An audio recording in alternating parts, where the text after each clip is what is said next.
But because it was David HaMelech's time to pass away, the Malach HaMavis went to his garden behind the palace, shook the tree very, very, I'm going to say violently, because that's the Malach HaMavis. Right. And David HaMelech went outside to see what happened. And he's still saying words of Torah. When he went on the stairs or the ladder, one of the rungs, one of the steps came loose.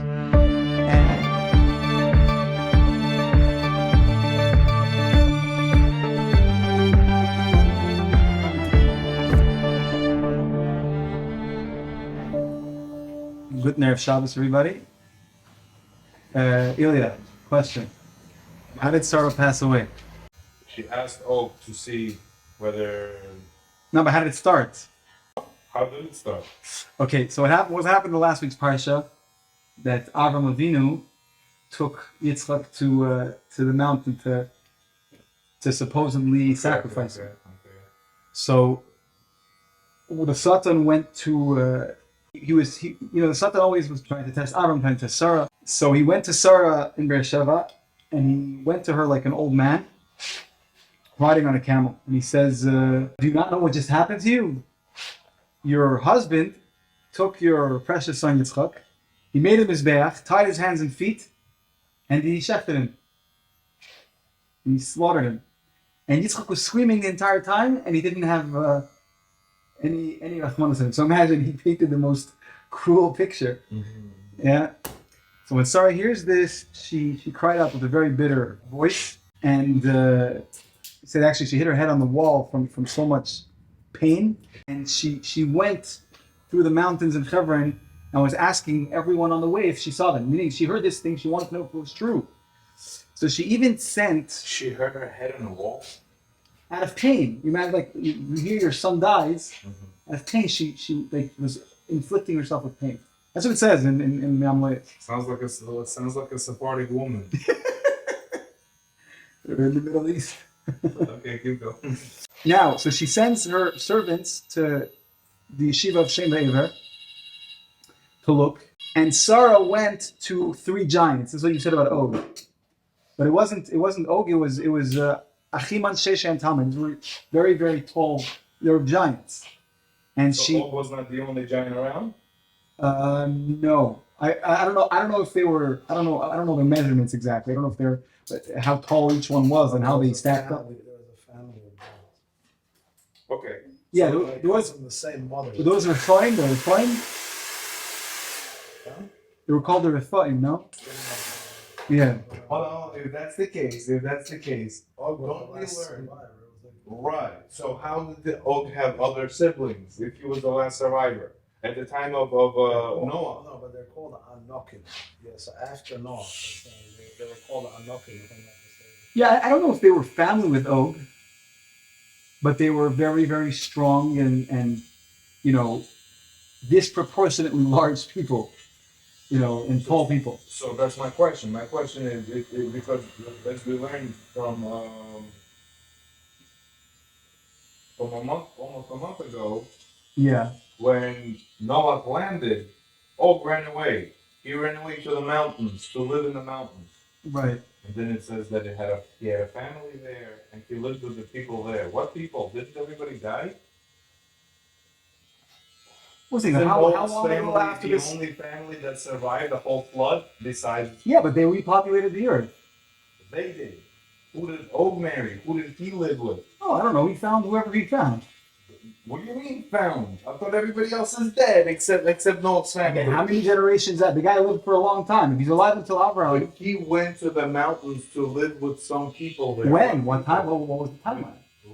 When Noah landed, Noah ran away to the mountains. And he lived there and he had a family there. What family? What people? Again, this doesn't tell us the time frame. I don't know the answer, but I'm guessing that, The Torah is not written in chronological order. Right. That's another thing, right? That certain things that it might be written before something else could have happened afterwards. So you're saying that he might have just waited out in the mountains and then eventually came down many generations later and took a wife and made kids? Well, I mean, 99.9% of what happened in the world, 0.9999 is not said in the Torah. Torah is a very, very specially curated. Specific, Yeah, specific you know, what's the stories. mind that it goes by. Saying it's the things we need to know. You know. So what happened? So she goes to these giants, right?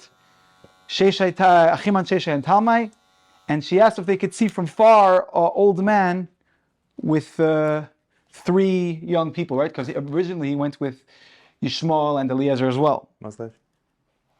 So they said, we see an old man who is Walking with who's holding a young person with a knife. That was right before he was about to shecht him, right? So now she's already in a very vulnerable state, in a state of shock. Now the Satan comes back and tells to Sarah, you should know that. And 1 second.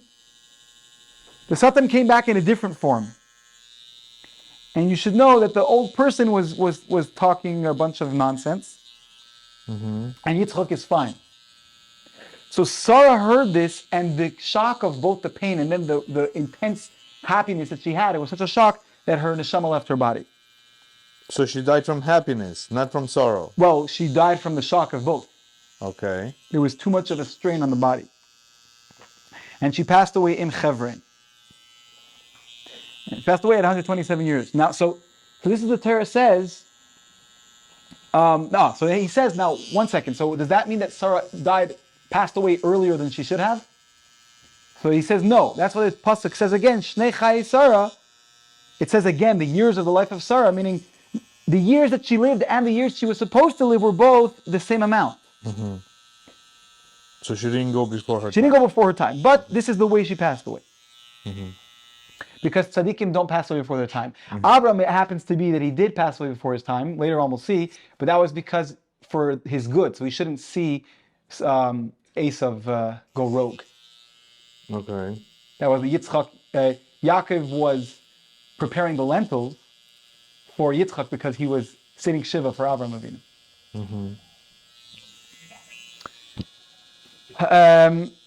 It was part of the plan, is what you're saying. So he was supposed to technically live 5 years more, but he didn't because so that was done for his good. Okay, now it says by David HaMelech. Just like Adam living 930 instead of 1000 was actually for his own good. Why? Because the Mashiach, when he does come, which is supposed to come from King David, he's coming to correct what Adam has done in the first place for all of humanity. Yeah. Well, yeah, I was learning. So him losing 70 years of his life is actually for his own good, to correct what he has done wrong in the first place. Wow. There's a lot. That's a lot of Kabbalah talks about how all we're doing is fixing Adam Rishon's. Why? Because really, he had all the souls in him. So therefore, we were part of that sin. So it's on us to fix it. Yeah. Okay. And actually. And this is something similar with David HaMelech, because David HaMelech passed away seemingly from not natural causes, right? He fell. He was going downstairs, and there was one of the stairs were loose, and he fell. But that's not really what happened. He was supposed to pass away then. What happened? We all knew that he was supposed to pass away. He just didn't know which day. Exactly. Which one of the Shabbos days. Exactly. So what happened? David HaMelech asked Hashem to tell him exactly how long he would live. So Hashem said, it's a decree that I made that no one will know exactly how long they'll live. But I'll let you know that you're going to pass away on a Shabbos. Right? This is a famous story. And this also has to do with Malav Malka. Why? One of the reasons why Malav Malka is called the meal of David HaMelech, we say Dahi Seudas David Malka V'Shecha. This is the banquet or the feast of David HaMelech, is because every time Shabbos would go over, he knew he had another week to live. When Shabbos would be over, he knew he had another week to live because he's going to pass away on Shabbos. So it was a big celebration for him. And that's the reason. So the whole idea of having the shulchan, the having a table, the having a meal, and all of that came from Abraham, correct? Say that again? The whole idea of having a meal, having people, hospitality, and having. Well, he was the first one to. Correct. Yeah. So that means even at the time of Abraham, we already had chairs and tables and all of that, correct? I don't know. Maybe we had the pillows and maybe we still were able to stretch our legs properly, and I don't know. See, it doesn't have to be chairs and tables, but there was definitely something that you were able to sit down and eat. I mean, the Bedouins I don't know exactly how they sat. Who knows? Oh, so there was no table. Maybe there was. I have no clue. I mean, people weren't stupid. You know, there were already tools back then, and people knew how to cut wood. I'm just saying we don't know exactly Because what in Christianity, it's claimed that whoever they call their god, he's the first. What's his name? Carpenter. Carpenter, Baloney. right? Baloney. That he created the table and the chairs and the whole. That's I was definitely. like, what? I'm like, where do you get that from? Okay, that's. I'm sorry. That's what I'm saying. Like, where do you get that from? I don't know if they believe that he was the first one. Because I know Shlomo Melech made so many tables in the Beit HaMikdash. Well, yeah, that's a whole other story. So Yeah. that I don't think they even believe that. Okay. Okay, yeah, I digress. Sorry. The first carpenter. How funny is that? The Beit HaMikdash was built. There was so much carpentry and everything that was done. How was he the first carpenter? No, Where I did don't. they I get don't. that I don't from? think they believe that. I have to. But they call him that. the first one. The first carpenter. Yeah, I don't know. Or something like that they call him. So over here. Anyway, so what happened? So what would he do? Every single Shabbos, David HaMelech would learn Torah the whole time. And when you're learning Torah, the Malach angel HaMelech of can't death, get you. right, yeah. That's also, I think, I don't know if it was a Baya, one of the Amiroim also, there had to be, I don't know the exact story, but also he wouldn't stop learning, so also the Malach HaMelech couldn't kill him, and there was a whole way how he had to take his neshama also. So what happened with David HaMelech? He also didn't sleep more than 49 breaths. Yeah, he would. Yeah, he was a very strong. He had a lot of prowess physically. He was able to survive off a very little sleep. So that's why they say that apparently there was 70 Chachamim that donated 1 year of their life to him. Right. So everybody says that he lived 70 years. How is it that because Adam donated 70 years? And how is it that then they donated 70 years? That's 140. But he only lived 70. Right. So how does that make sense? And then the answer was the fact that he never slept. It's as if he lived 140 years. The accomplishments he made in his life, nobody could accomplish unless they live at least 140 years. Wow. So the amount of Torah he learned, the amount of accomplishments and the things that he has done, it was the amount of mitzvot that he has made. And there's a verse where Hashem says, even 1,000 bulls don't compare to 1 hour of your Torah.